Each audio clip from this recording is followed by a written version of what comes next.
Hello student, welcome to my YouTube channel FA Assam Knowledge. তো ইতিমধ্যে তোমালোকৰ আহি গ'ল সেবা HSLC 2025 কম্পাৰ্টমেণ্ট এক্সামৰ ডেট। তো যিসকল ছাত্ৰ ছাত্ৰীৰ এক্সাম বেয়া হৈছিল সেইসকল ছাত্ৰ ছাত্ৰীয়ে বহুত ৱেইট কৰি আছিল যে আমাৰ কম্পাৰ্টমেণ্ট এক্সামৰ কেতিয়া ৰুটিন দিব, আৰু সেইসকল ছাত্ৰ ছাত্ৰীৰ বাবে অতি গুৰুত্বপূৰ্ণ খবৰ তোমালোকে চোৱা।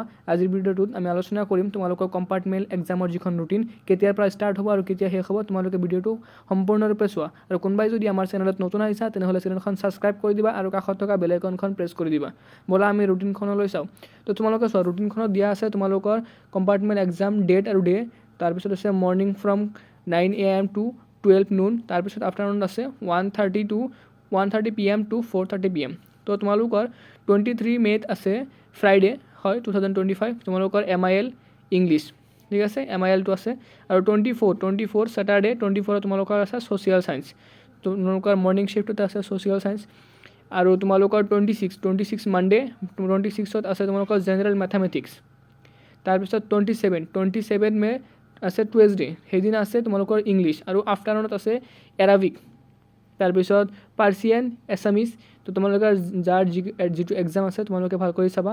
আৰু 28 মে 2025 ৱেডনেছডে আছে তোমালোকৰ জেনেৰেল ছায়েন্স। তাৰপিছত আছে তোমালোকৰ 29 থাৰ্ছডে, 29ত আছে তোমালোকৰ advance mathematics, geography, history, computer science, Hindi.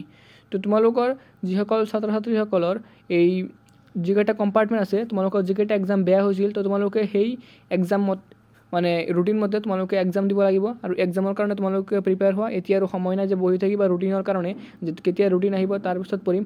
আৰু তোমালোকে ইয়াতে নোট চোৱা, নোটত লিখা আছে যে reporting time for morning shift 8:15 AM and afternoon shift 12:45 PM। মানে কি তোমালোকৰ 9টাৰ পৰা যদি এক্সাম আছে তোমালোকৰ 8:15 তোমালোকে এক্সাম হলত তোমালোকে পাব লাগিব। তোমালোকে যদি দেৰি কৰা কিন্তু সেইটো কনচিডাৰ কৰিব নোৱাৰিব পাৰে, কাৰণ তোমালোকৰ নোটত ধুনীয়া কৰি দিয়া আছে। তাৰপিছত কি লিখা আছে চোৱা, 15 minutes extra time is allowed for 8:45 AM to 9 AM in the morning shift and 1:15 PM to 1:30 PM in the afternoon shift to read the question paper only। তোমালোকে কুৱেশ্যন পেপাৰ 15 মিনিট আগতে তোমালোকে পঢ়িব পাৰিবা কিন্তু লিখিব নোৱাৰিবা। The officer in charge will arrange distributions of question paper accordingly। তো distribution পেপাৰবোৰ তোমালোকে কৰি দিব, তোমালোকে কোনো টেনশ্যন ল'ব নালাগে। আৰু চোৱা, ইলেক্টিভ লেংগুৱেজ টাইম 3 hours, 3 ঘণ্টাই হয়। There will be common question paper with group A and group B for each language, Assamese, English, Hindi, Bodo, Manipur, তোমালোকৰ Sanskrit. Group A will be treated as it, okay।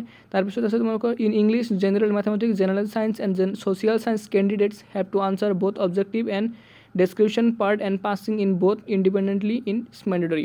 তোমালোকে চোৱা, ইয়াতে তোমালোকৰ গুৰুত্বপূৰ্ণ কথাটো কি হ'ল যে বহুত ষ্টুডেণ্টে আমাক সুধি আছিলা যে ছাৰ আমি দুটা থিয়ৰী আৰু অবজেক্টিভটো তোমালোকে পাছ কৰিব লাগিব নেকি।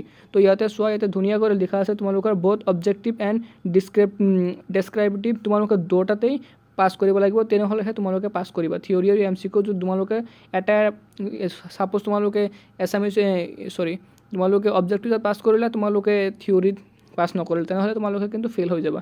তো তোমালোকে কি কৰিব লাগিব, দুটাতে পাছ হৈ যাব লাগিব। তো ইয়াতেই তোমালোকৰ নোটখন শেষ হ'ল। তো আজিৰ ভিডিঅ'টো আমি ইয়াতে শেষ কৰিছোঁ। কোনোবাই যদি আমাৰ চেনেলত নতুন আহিছা তেনেহ'লে চেনেলখন ছাবস্ক্ৰাইব কৰি দিবা আৰু ভিডিঅ'টো তোমাৰ বন্ধুবৰ্গৰ লগত শ্বেয়াৰ কৰি দিবা। ধন্যবাদ।